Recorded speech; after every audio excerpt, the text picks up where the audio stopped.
Okay, so welcome to the Maine Play Week, where we talk about moviegoing and cinema culture in the state of Maine. I'm Julia. And I'm Charlie. Today, we're super excited to have a conversation with Alex Ross Perry and Clyde Folley, the director and editor, respectively, of the new documentary Videoheaven, which is playing at Space Gallery in Portland on Monday, October 27th at 7 p.m. Alex and Clyde, thank you so much for taking the time to come on the podcast. Thanks for Thank having me. you. So, this is a documentary that has is 10 years in the making, I think, about 10 years. So Alex, can you talk about the inspiration material for this film, and just how the idea for this documentary started? Well, the inspiration is Daniel Herbert's book, Videoland, Movie Culture at the American Video Store, which came out, I guess, like late 2014 or so, and is a completely thorough academic analysis of the video store as a physical space in American retail. And Dan, I found out when I wrote him a fan letter, had deleted a chapter from his book entirely about the way video stores were shown on screen in movies and TV shows. And I asked to see that chapter, and that chapter, just 15 pages long, and largely spent describing the scenes and what was happening. Was the inspiration for the whole movie, and a number of our key texts are still from that. And Dan and I spent probably 3 or 4 years building out what we wanted to say more broadly, taking content from elsewhere in his book and using the possibility of clips to illustrate his factual historical analysis of the video store. And that got us about 3 or 4 years. And then Clyde came in, was given hard drives, which at that point had about 100 movies on them, much, much, much unedited text. And we just kind of started, you're putting something together on the one side and you're putting it together on the other side. I was always rewriting the text. Clyde was always editing the picture. And then eventually those two things met in the middle. And Clyde, how many movies and TV shows are we talking about here? And do you have a list of all of those? We have a list somewhere. Alex, what's the final count? It's a vicinity of like 170 film Yeah, I shows. can tell. I mean, I can tell you right now, it's the kind of thing I can't do when I'm not doing an interview in front of my Hmm. computer. It's 154 films or shows, and then commercials, TV news reports, and kind of other ephemera is an additional 26. So that's 180 pieces of material, which Wow. is great because that's roughly an average of one per minute when you break down our 172-minute runtime. So I would say Wow. when I got the hard drive, it had a lot of clips from film and television that was assembled by Dan Herbert's research assistant, who is a real hero on this movie, who started by compiling this hard drive and then creating this Google Doc, and with just all these films and TV shows listed out. And then I started thinking when I get the hard drive, I had a number of ideas of films that this project was missing. And then also just over the course of editing this for 5 years, I can't even tell you how many text messages I have going back and forth between me and Alex. That's just like grocery store scene, video store, White Palace, 40 minutes in.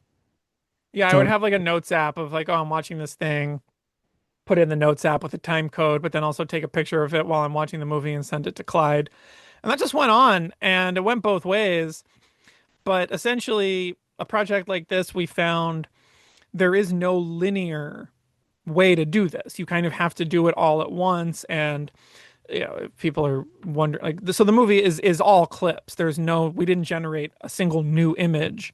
Everything in the movie is pre-existing footage, performed concurrently with about a 60-page piece of academic pop entertainment text written by me, edited by Michael Koreski and kind of inspired by Dan's book and performed by Maya Hawke, who narrates over the clips in a fairly common audiovisual format of the essay film.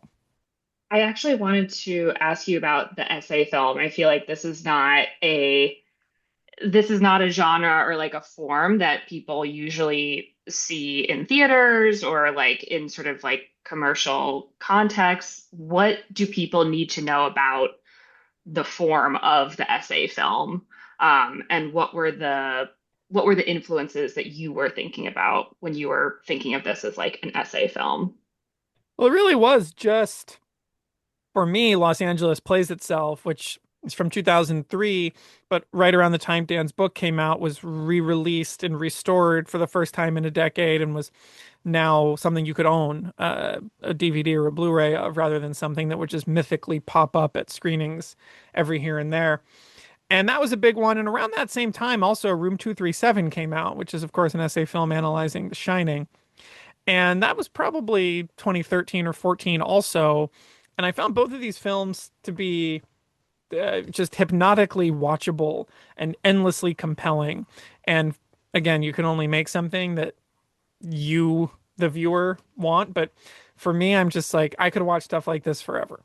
I could Mm. watch if it's well done. And some of these are not well done. There's some that we know of that, yeah, they're not good enough, in my opinion, to really be seen as a film, to be projected on a screen, even at a micro cin. They're nothing. They're YouTube videos, or they're just exercises that should be a special feature on another movie's Blu-ray, not its own movie. But this had to go beyond that and be essentially an exhaustive 40-year history of something that means an awful lot to me. Not even to say video stores, but to say how people have watched movies not in theaters starting in the early 80s, which is around when I was born, and into the present and even the future, which is why, we now have this funny conundrum of some of our more recent clips being streaming TV shows that are either period pieces or engaged with nostalgia in a very backwards looking way. Yeah, it's funny. I like one of the lines, I think maybe it was one of the lines that you say was uh what was it? Invent a past in order to preserve a present. I really like that way of thinking about representing these spaces in our contemporary films. Yeah, and credit where Yeah. credit is due. I mean, that's a Dan. I couldn't come up with something that short, succinct, and smart sounding. That's definitely Dan Herbert. Um, but he's right, and what that means to me now, as we go on and we talk about this more and more, is when you look at the 3 hours of this movie, you are not seeing what I would call a completely accurate version of what video stores were as public spaces for basically 30 plus years. It's this invented version of an experience that, by and large, was pleasant, positive, beneficial, exploratory, educational, social. And what we see over and over again in these clips is an invented version of that. It's hostile, it's uncomfortable, it's awkward, it's humiliating, it's stressful. That is not most people's memories of stores. It's not my memory of working in them or shopping in them. It's an invented version of what that was. And if we didn't make this movie, and the only thing people had to remember the video store as a ubiquitous space was Seinfeld reruns, Friends reruns, Randy and Scream, it would seem like an outsized place of comedic absurdity where only the nerdiest of the nerds would ever get a job and everyone who's normal would have a bad time. And that's just not true. And we have to make this movie to comment on that and to kind of correct the record, because otherwise, these 160 films and shows are the record. I just think that they tell a largely inaccurate story, and our text has to comment on that or highlight it when it is accurate.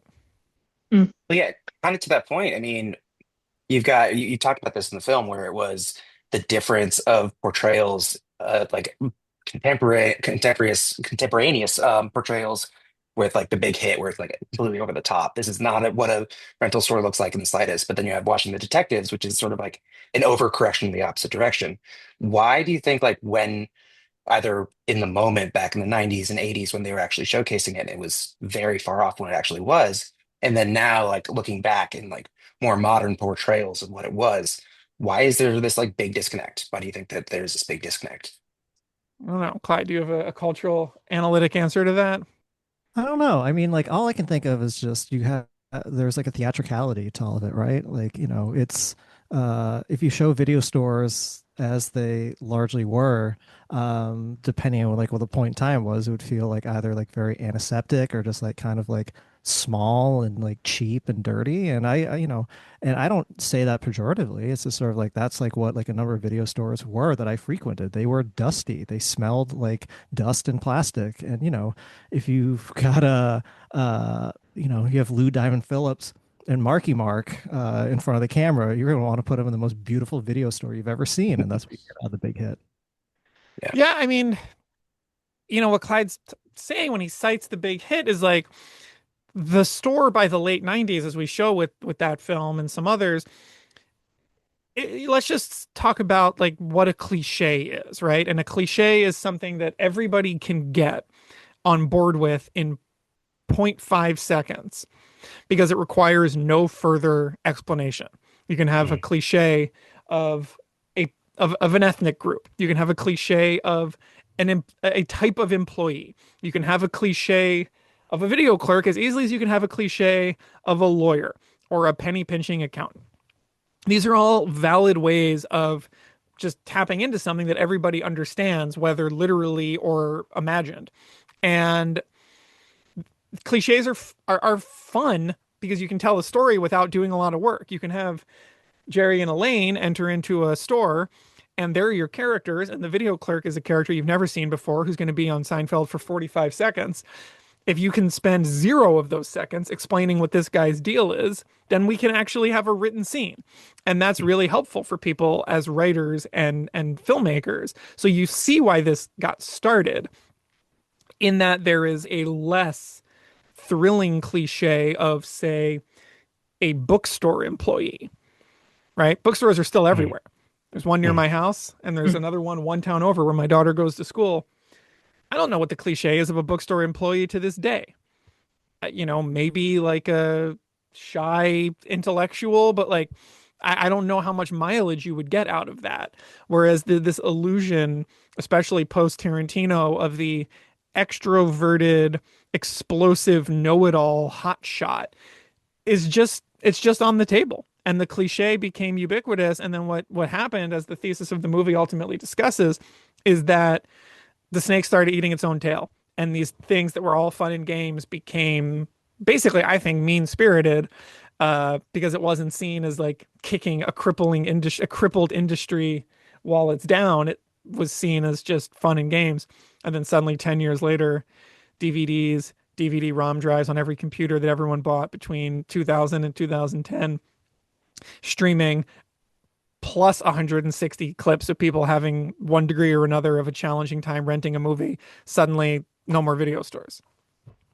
So that cliche of the video store clerk, the nerdy, the know-it-all, the one who is like the last barrier in between you and the movie that you want to watch.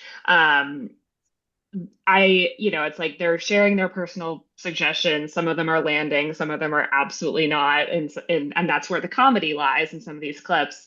But now that we don't have as many video stores, we don't have as many video clerks.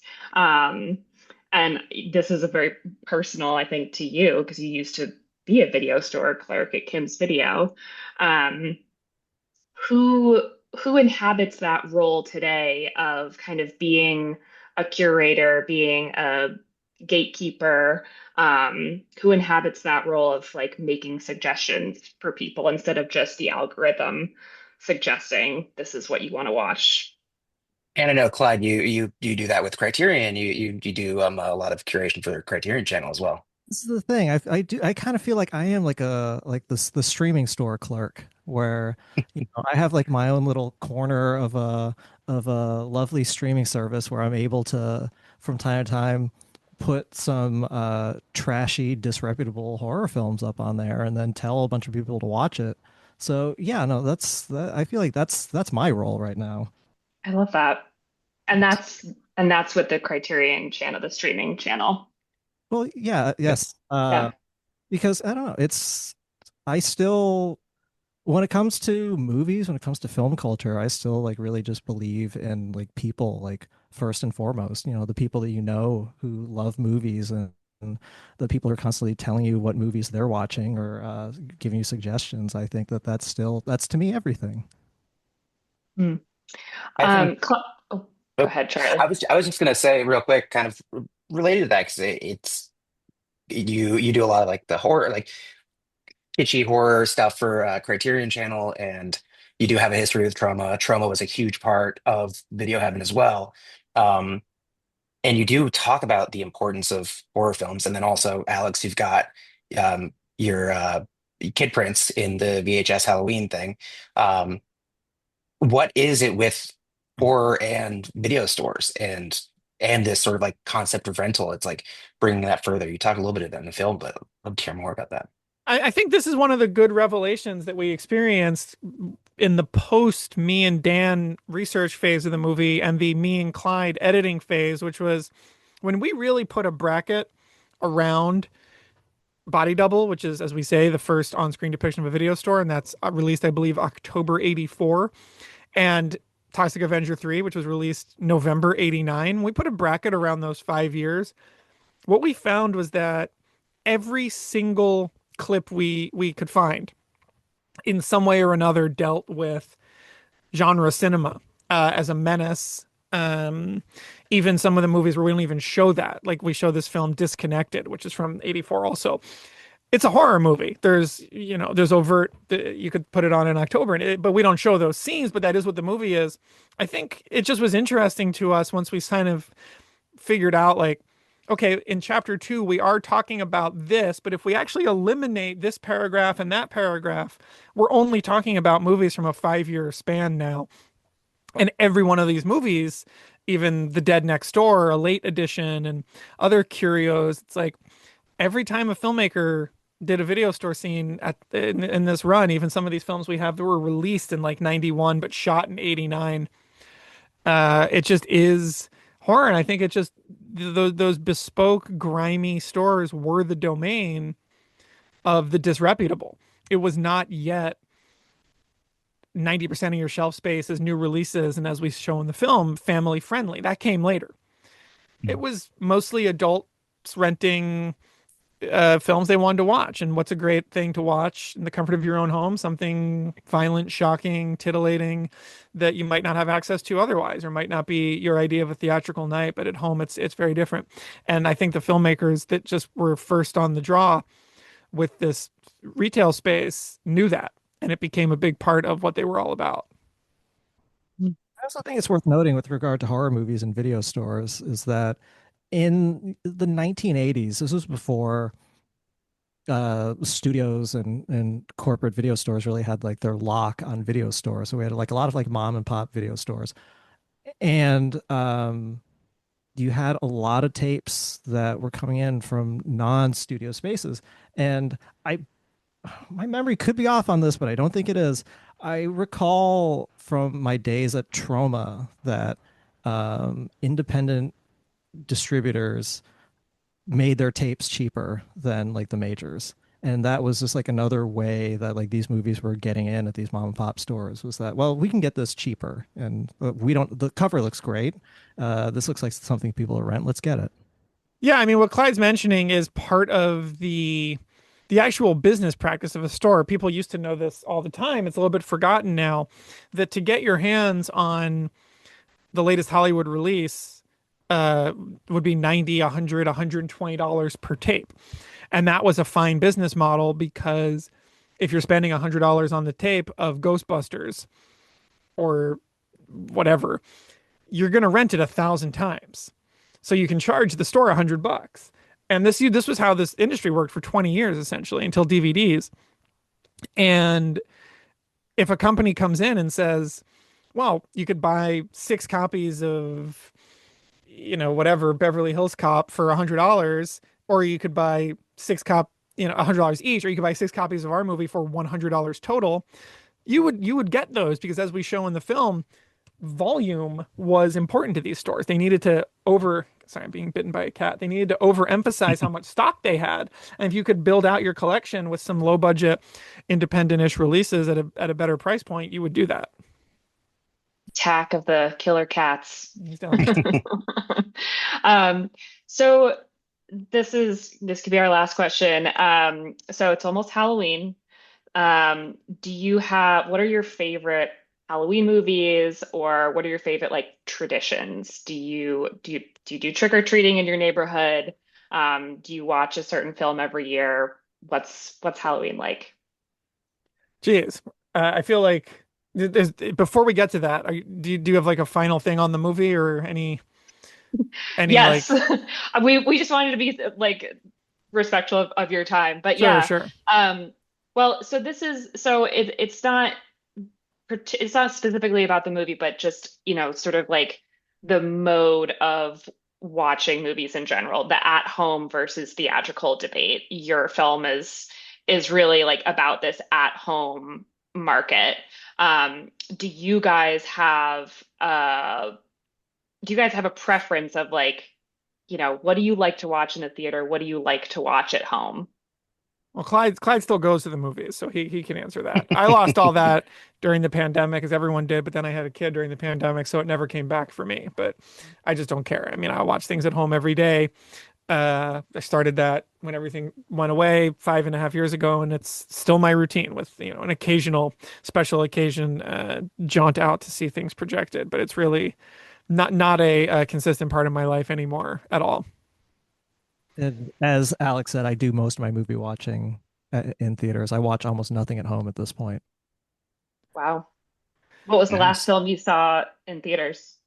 I saw a film last night as part of the Deuce screening series at Nighthawk Cinema in Brooklyn. I saw a film called Nice. Black Room from, depending on who you talk to, either 1982 or 1984. Alex, have you seen this movie? No. There's a Vinegar Syndrome disc of it. It's legitimately sleazy. I don't think it entirely works, but there are just a number of things that caught my attention while watching this movie. So, yeah, that's what I watched last night, The Black Room. Yeah, interesting. Yeah, I mean, for me, it's just again, there's no logic to it. But even like Clyde knows this as a programmer for Criterion Channel, like I've seen while we've been working on Video Heaven, him put together half a dozen horror series that drop every October 1st, and that goes up. And then I think it was either the first or the second that I went over to Clyde's 2000s horror series, and as is typical with his programming, it's 2/3 stuff I've seen and 1/3 stuff I haven't. So I just have to check the boxes of what I have not seen.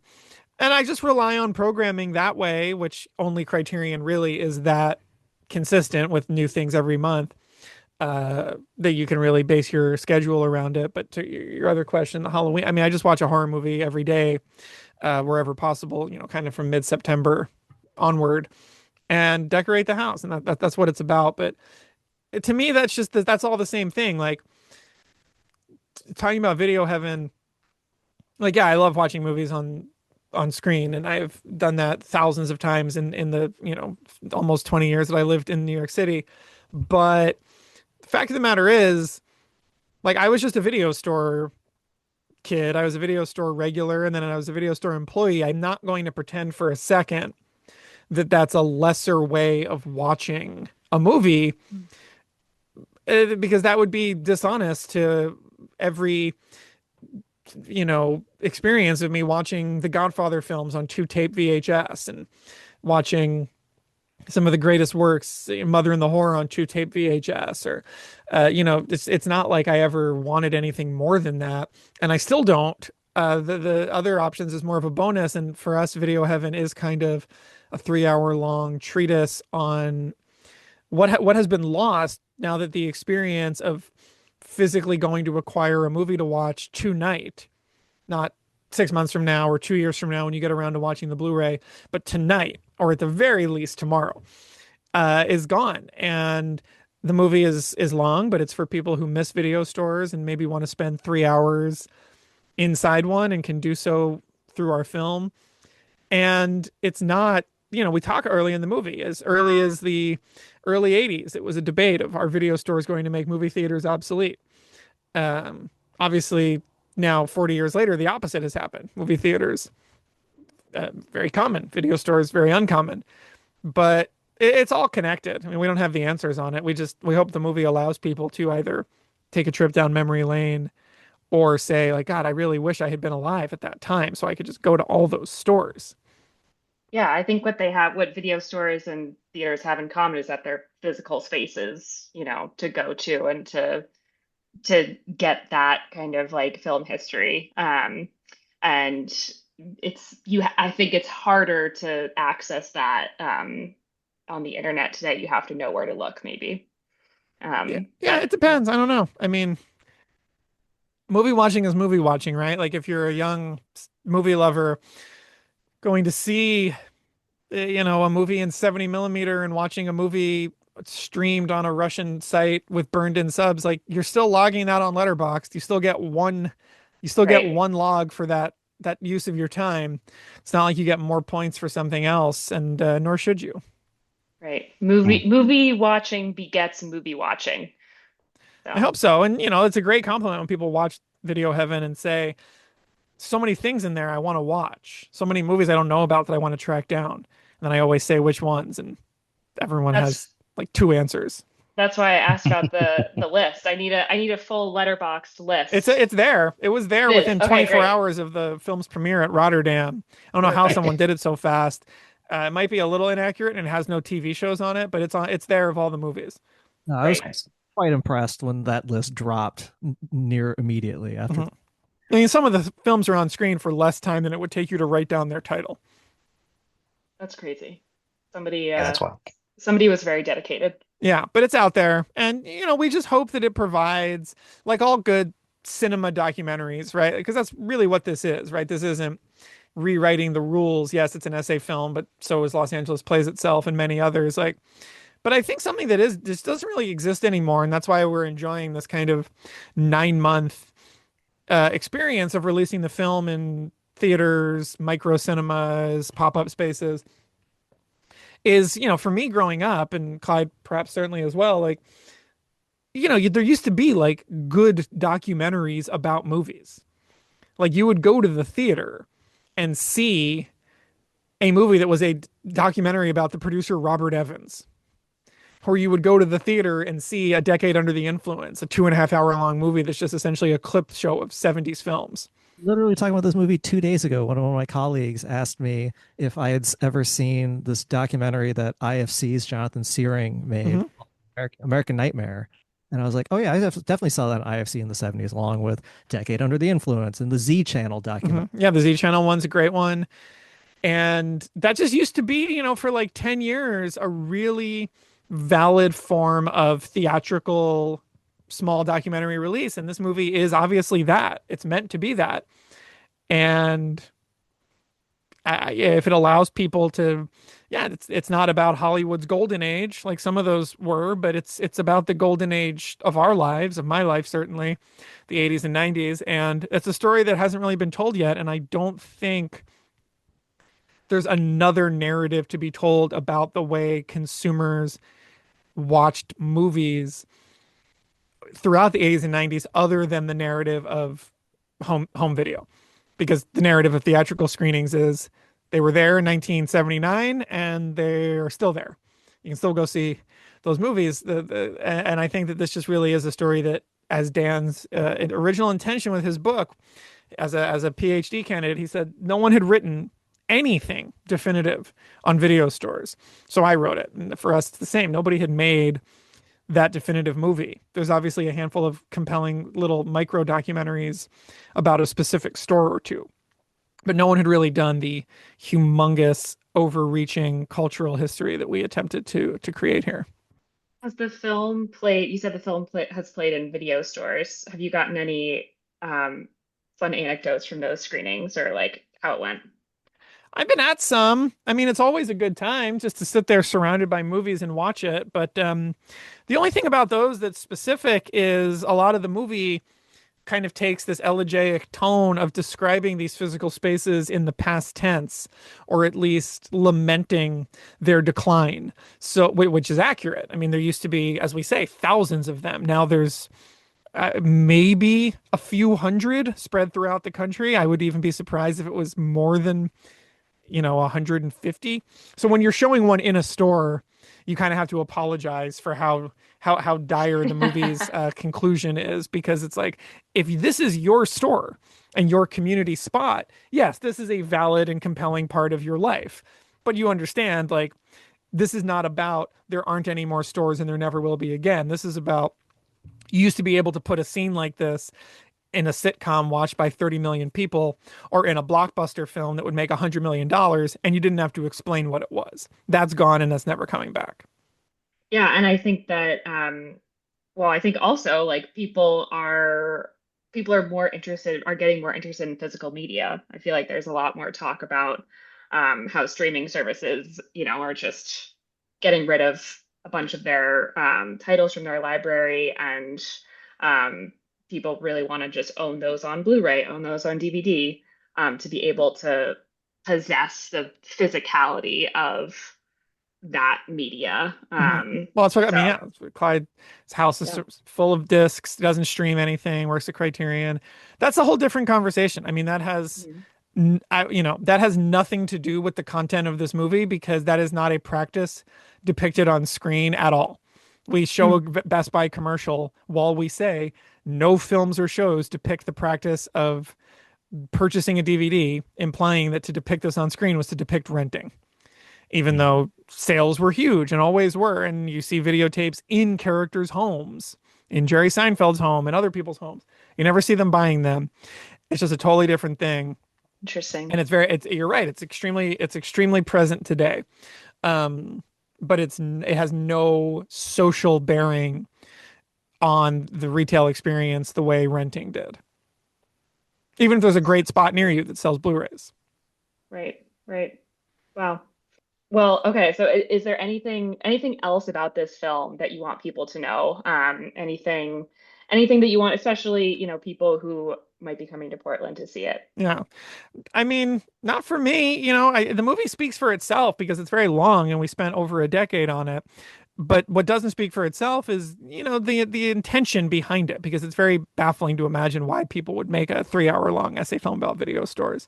I don't think it leaves any questions unanswered about the factual or interpretive history of it, but we just want to give people a chance to really look back. And I hope people come see it, because we spent a long time on it, and I just want people to watch it. And I'm grateful for any screening opportunity, and it sounds like this will be a good one.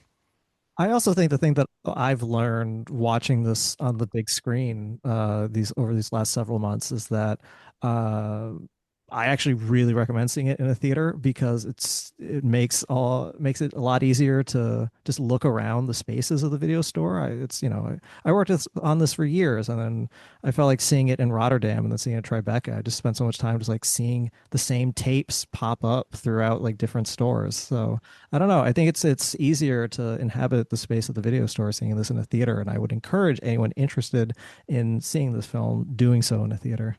It's true. There's something psychotic and compelling about sitting in a movie theater in 2025 looking at 2K, 4K clips of sitcoms and Beavis and Butthead and Saturday Night Live, and it's a very strange experience, but I think the experience speaks to the breadth of how common it was to just say interior video store.